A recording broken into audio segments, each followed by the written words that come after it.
was 18 years old when I got married. I belonged to a very conservative family, a Baloch family, where good daughters never say no to their parents. My father wanted me to get married, and all I said was, if that makes you happy, I'll say yes. And of course, it was never a happy marriage. Just about after 2 years of getting married, about 9 years ago, I met a car accident. Somehow my husband fell asleep and the car fell in the ditch. He managed to jump out, saved himself. I'm happy for him. But I stayed inside the car and I sustained a lot of injuries. The list is a bit long. Radius ulna of my right arm were fractured. The wrist was fractured. Shoulder bone and collarbone were fractured. My whole rib cage got fractured. But that injury that changed me and my life completely was the spine injury.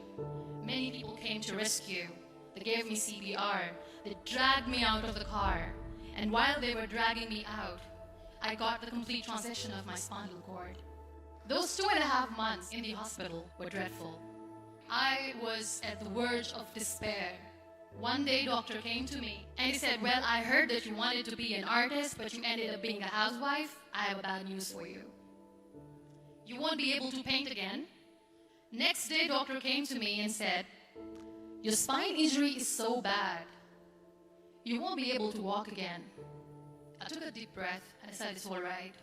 Next day, doctor came to me and said, because of your spine injury and the fixation that you have in your back, you won't be able to give birth to a child again. That day, I was devastated. I started to question my existence. Why am I even alive? So what kept me going was, one day I asked my brothers, I know I have a deformed hand, but I'm tired of looking at these white walls in the hospital and wearing these white scrubs. Bring me some colors, bring me some small canvas. I want to paint. So the very first painting I made was on my deathbed, where I painted for the very first time. What an amazing therapy it was. Without uttering a single word, I could paint my heart out. I could share my story. People used to come and say, what lovely painting. So much color. Nobody could see the grief in it. Only I could. And that day I decided that I'm going to live life for myself. I am not going to be that perfect person for someone. I am just going to take this moment and I will make it perfect for myself. That I'm going to fight my fears. So I wrote down one by one all those fears. And I decided that I'm going to overcome these fears one at a time. You know what was my biggest fear? Divorce. But the day I decided that this is nothing but my fear, I liberated myself by setting him free.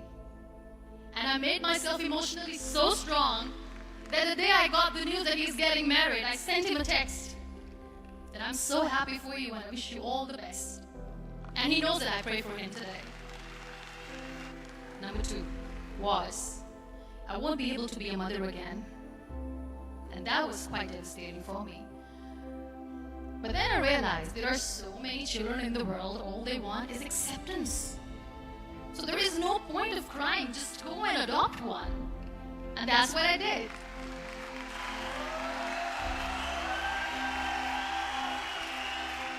I gave my name in different organizations, different orphanages, and I waited patiently. 2 years later, I got this call from a very small city in Pakistan. I got a call and they said, are you Muniba Mazari? There is a baby boy and would you like to adopt? I could literally feel the labor pain. I said, yes, yes, I am going to adopt him. I am coming to take him home. And that day, Nile was 2 days old, and today he's 6. You know, when you end up being on the wheelchair, what's the most painful thing? People think that they will not be accepted by the people because we, in the world of perfect people, are imperfects. So I decided to appear more in public. I started to paint.